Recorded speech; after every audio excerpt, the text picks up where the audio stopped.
Right. నిన్న నిరుద్యోగుల million March అనేది ఒకటి నిర్వహించడం జరిగింది. దానికి ఉదయం నుంచే అంటే ఎవరు లేవకముందు నుంచే వాళ్ళందరినీ కూడా అరెస్ట్ చేసినటువంటి పరిస్థితి. ఎవరిని రోడ్లు ఎక్కనీయకుండా అందరినీ నిర్బంధించినటువంటి పరిస్థితి కనిపిస్తూ ఉన్నది. అంటే ఈ నిర్బంధాలు కొత్తగా కనిపిస్తలేవు. ఇప్పుడు నిరుద్యోగులు ఎక్కడ రోడ్లు ఎక్కుతున్నా కూడా వాళ్ళందరినీ చిక్కడపల్లికి సంబంధించి ముఖ్యమంత్రి వచ్చినా కూడా వీళ్ళని అరెస్ట్ చేయడం, అంటే రకరకాల అంశాల మీద వీళ్ళని ఒక నిర్బంధంలో పెట్టే ప్రయత్నం చేస్తూ ఉన్నది రాజ్యం. మాట్లాడదాం. మనతో పాటు చిక్కడపల్లికి సంబంధించినటువంటి స్టూడెంట్స్ ఉన్నారు, నిరుద్యోగులు. మాట్లాడే ప్రయత్నం చేద్దాం. నమస్కారం. నమస్తే. ఏంది నిన్న కూడా మిలియన్ మార్చ్ అని చెప్పి ఏదో పెట్టుకున్నారు మీరు, మొత్తం ఎక్కడికక్కడ అణిచేసినట్టుగా అనిపిస్తూ ఉన్నది. ఎక్కడ సక్సెస్ కాలేదు ఒక్క దగ్గర కూడా. ఏం చెప్తారు అసలు? వాళ్ళు ఎంత ఘోరం అంటారన్నా, వాస్తవానికి మేము శాంతియుతంగా చేద్దాము. జస్ట్ మా నిరసన అంటే మా నిరసన ప్రభుత్వం దృష్టికి తీసుకెళ్తే కనీసం స్పందిస్తుందేమని చెప్పి మేము అనుకున్నాం. అయితే వాళ్ళు అసలు మేము ఎంతమంది ఉన్నాం, మాకన్నా డబల్ ఉన్నారు. నాకు తెలిసి హైదరాబాద్ ఉన్న సగం పోలీసులు 70% తెలుసుకున్న వాళ్ళనే ఉన్నారు. ఎంత ఘోరం అంటే అన్ని నిర్బంధాలు పెట్టి ఇప్పుడు నేనే ఉన్నా. మా రూమ్ దగ్గరకు వచ్చి 5 గంటలకు వచ్చిండు. నైట్ నుంచి కాల్ చేస్తూనే ఉన్నారు. నేను ఫోన్, నాకు ఫీవర్ వచ్చిందని చెప్పి ఫోన్ పక్కకు పెట్టిన. 5 గంటలకు వచ్చి సిఐ ఎస్ఐ వాళ్ళందరూ 20 మంది వచ్చారు. 20 మంది అసలు వచ్చి డోర్ కొడుతున్నారు, వెంకట తెరువు అని చెప్పి తెరిచి తీసుకొని పోయి నిర్బంధించారు. మేము ఏమంటున్నాం, అసలు ప్రభుత్వానికి అది పోలీసులకు మాకేం వైరుధ్యము. మేము కనీసం మా సమస్య ప్రభుత్వం దృష్టికి వెళ్తే నిరుద్యోగులు చనిపోతూ ఉన్నారు, మా బాధ ఎవరికి చెప్పుకోవాలి, వినతి పత్రాలు ఇచ్చే పరిస్థితి కూడా లేదు సార్. మేము శాంతియుతంగా ఇస్తాం, మీకు కూడా పైనుంచి ప్రెజర్ ఉండొచ్చు కాక కానీ మిమ్మల్ని కూడా మేము అర్థం చేసుకుంటాం, మీకు ఎలాంటి ఇబ్బంది చేయనీయమంటే వాళ్ళు వినట్లేదు. తీసుకుపోయి స్టేషన్లో పెట్టి సాయంత్రం వదిలిరు. ఎందుకు ఎన్ని రోజులని నిర్బంధిస్తారు? ఇప్పుడు కొందరిని రూమ్లోకి వచ్చి నిర్బంధిస్తారు. ఒకవేళ 31 లక్షల మంది నిరుద్యోగులు ఉన్నారు తెలంగాణలో, వాళ్ళందరూ రోడ్ల మీకు వస్తే అందరిని అరెస్ట్ చేయగలుగుతారా? ప్రభుత్వాన్ని అడుగుతున్నా, ఇంతమంది నిరుద్యోగులు రోడ్ల మీకు వస్తే మీరు అరెస్ట్ చేయగలుగుతారా? ఎందుకు అసలు నిరుద్యోగులు ప్రతిసారి ఏ ప్రోగ్రామ్ పెట్టుకున్నా విఫలం అవుతున్నారు? ప్రతి విషయంలో ఏ ప్రోగ్రామ్ మీరు ముందరికి వేసుకున్నా కూడా ఏ రకంగా, అటు ఉస్మానియా యూనివర్సిటీ కావచ్చు, దిల్సుఖ్ నగర్ కావచ్చు, చిక్కడపల్లి లైబ్రరీ కావచ్చు, ఎక్కడి నుంచి ఏ రకమైనటువంటి ప్రోగ్రామ్ పెట్టినా కూడా మీరు ఫెయిల్ అయిపోతున్నారు ప్రభుత్వం ముందల. ఏంది దానికి కారణం ఏంది? అసలు ప్రభుత్వాన్ని ఎట్లా ఎదుర్కోబోతా ఉన్నారు రాను రాను? నిజానికి నిరుద్యోగుల లోపలనే కొందరు కాంగ్రెస్ పార్టీకి తొత్తులుగా పనిచేస్తారు కొందరు. సో వాళ్ళ వల్ల మేము చాలామంది ఇప్పుడు మేమున్నామన్నా, మేము కొట్లాడుతుంటే చాలామంది ఏమంటారు, వాళ్ళు చదువు రానోళ్ళు, వాళ్ళు టీఆర్ఎస్ బీఆర్ఎస్ కాంగ్రెస్. నిజంగా వీళ్ళు ఎవరైతే ఆరోపణలు చేస్తారో వాళ్ళందరూ ఒక ప్రూఫ్ తీసుకొచ్చి మీడియా సమక్షంలో వీడు కాంగ్రెస్ వాడు, బీజేపీ వాడు, వీడు డబ్బులు తీసుకున్నాడు అని చెప్పి ఎవిడెన్స్ చూపెడితే అయిపోద్ది కదా, నిరుద్యోగులు అందరికీ తెలుస్తుంది. వాళ్ళకి తెలియకుండా చాలామంది నిరుద్యోగులు మా దాంట్లో ఉన్న వాళ్ళు సపరేట్ కాంగ్రెస్ పార్టీకి సంబంధించిన నాయకులని పర్సనల్గా కలిసేసి వాళ్ళు వీళ్ళు ఇట్లా అని చెప్తున్నారు అని చెప్పి సమాచారం మా దగ్గరకు వచ్చింది. దయచేసి మిత్రులారా, మనం అందరం నిరుద్యోగులం.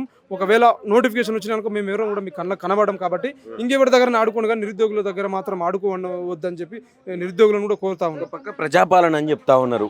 ఎక్కడికక్కడ ఎవరు రోడ్లు ఎక్కినా కూడా నిర్బంధించే ప్రయత్నం జరుగుతూ ఉన్నది. చిక్కడపల్లి చూసినాం, స్టార్టింగ్లో ప్రభుత్వం ఏర్పడిన తర్వాత కొంత టైం ఇచ్చిన తర్వాత మా ఉద్యోగాల కోసం రోడ్లు ఎక్కిండ్రు.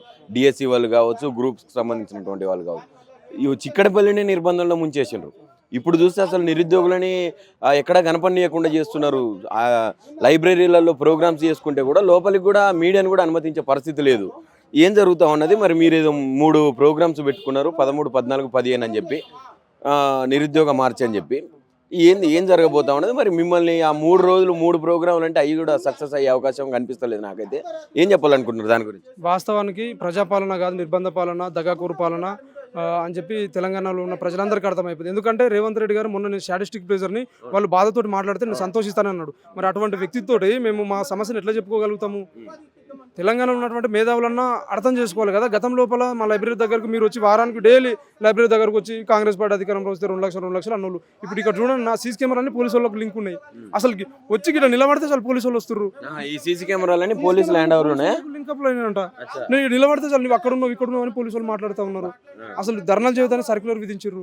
అసలు మేము ఏమి చేస్తాము? అసలు ఏమైపోతుంది? ఎవరు చెప్పుకోలే బాధ. కనీసం తెలంగాణలో ఒక సామాజికవేత్తలు, విద్యావేత్తలు చాలా మంది ఉన్నారని చెప్పి వాళ్ళని మా గురించి మాట్లాడతారని అనుకున్నాం. మొన్న ప్రొఫెసర్ కాసిం సార్ కూడా విద్యాన వ్యక్తిని ప్రేమిస్తున్న సీఎం రేవంత్ రెడ్డి గారు అన్నారు. 1000 కోటి కూడా రాకపోయా. అసలు ఏ ఉద్దేశంతో అన్నాడు? కనీసం 14 మంది నిరుద్యోగులు చనిపోయారు. ఒక నోటిఫికేషన్ అని వచ్చిందా కాసిం సార్కు? మరి ఇవన్నీ కనబడట్లేదా? సరే, నోటిఫికేషన్ నిరుద్యోగ ఇష్యూ పక్కకు పెడితే నువ్వు ఏ వ్యవస్థకు, ఏ వర్గానికి మేలు చేస్తుంది రేవంత్ రెడ్డి గారు?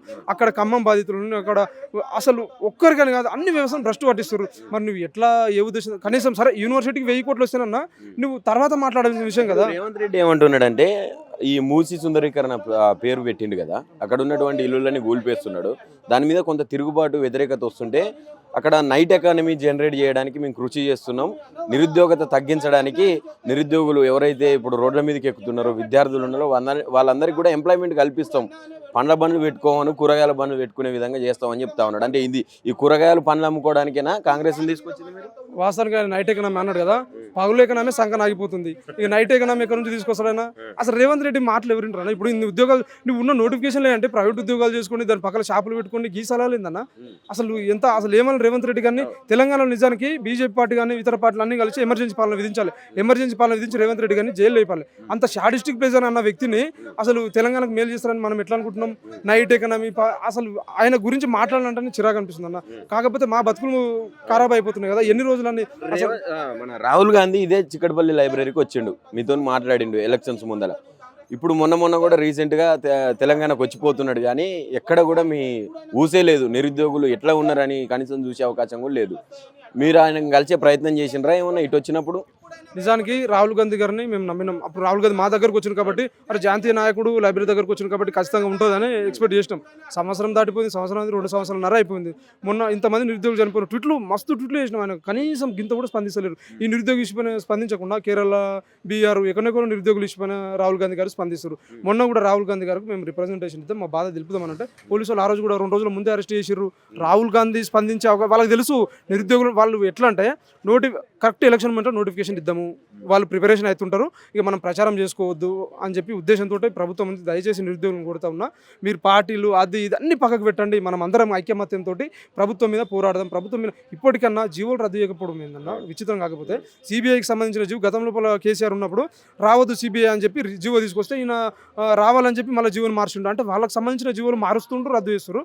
మాకు సంబంధించిన జీవోకు ఏమి ఇబ్బంది అయినా న్యాయపరమైన వివాదాలు అంట బలమూరు వెంకట. మరి అదే న్యాయపరమైన వివాదాలు అడ్డొస్తాయి అన్నప్పుడు నువ్వు అంతకుముందు ఎందుకు చెప్పలేము? మాము అసలు ఒక్కసారి నువ్వు మాకు కలుస్తున్నావు నిరుద్యోగులకు ఒక్కరికన్నా? అసలు ఎక్కడ పోయిర్రు? కోదండరామ్ సార్ ఎక్కడ ఉండి, వాళ్ళు ఎక్కడ ఉండి, వీళ్ళు ఎక్కడ ఉండి, ఎవరికి మొత్తుకోవాలి, ఏం చెప్పుకోవాలి? అసలు నిరుద్యోగులకు ఆవేదన నోటిఫికేషన్లు సరే నోటిఫికేషన్ ఇస్తలేరు కదా, ఎప్పుడు ఇస్తారో చెప్తే అయిపోతుంది కన్నా. అలాంటి టైంకి నోటిఫికేషన్ ఇస్తామంటే మేము పని చేసుకుని ఏదో కొంచెం ఆదాయం ఉన్న అప్పటి వరకు చదువుకొని జాబ్ రాకపోతే వేరే ప్రైవేట్ జాబ్ చూసుకుంటాం. మీరు నోటిఫికేషన్లు ఇస్తలేరు, కనీసం స్పందిస్తలేరు. 60,000 అంటారు, 70,000 అంటారు.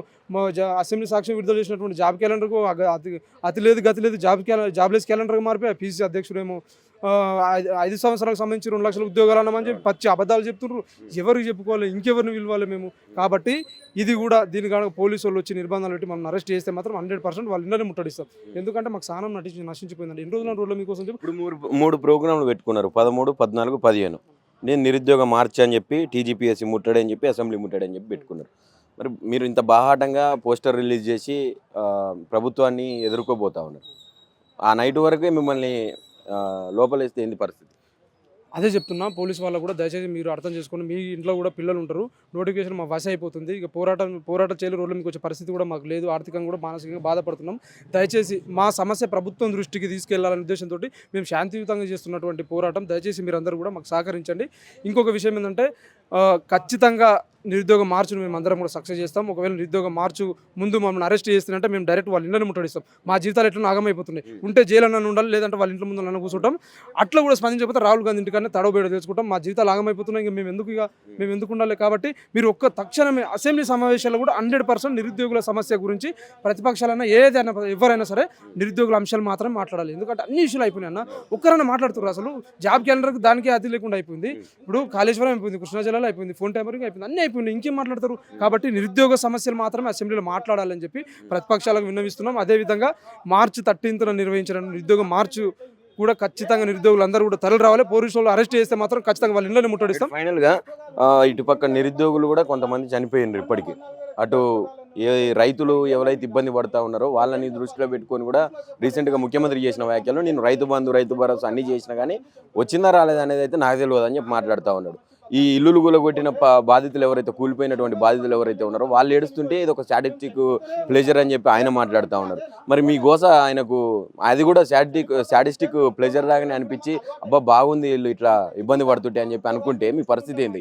వాస్తవానికి ఆయన స్టాటిస్ట్ అని మాకు తెలిసిపోయింది కాబట్టి మేము మేధావులను అడుగుతున్నాం.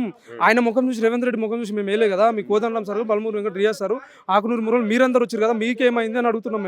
మిమ్మల్ని చూసి మేము ఓట్లు వేసినాం, రేవంత్ రెడ్డి గారిని చూసి వేయలేదు. కాంగ్రెస్ పార్టీ ఉన్నాడు, తెలంగాణ పోరాటం తెలంగాణ కోసం పోరాటం చేసిన వాళ్ళు ఉంటారు. వాళ్ళకేం రోగం వచ్చింది అంటున్నాం. ఇంకెన్ని రోజులు 2 సంవత్సరాలు అయితే ప్రభుత్వం మారుతుంది కదా, మీ పరిస్థితి ఏముంటుంది? కాబట్టి దయచేసి నిరుద్యోగులను అర్థం చేసుకోండి. రేవంత్ రెడ్డి గారి మీద మాకు నమ్మకం లేదు, మీ మీద నమ్మకం ఉంది. మీరైనా స్పందించి రేవంత్ రెడ్డి గారికి బుద్ధి చెప్పి మాకు నోటిఫికేషన్ లేపించండి అని చెప్పి మేము కోరుకుంటున్నాం.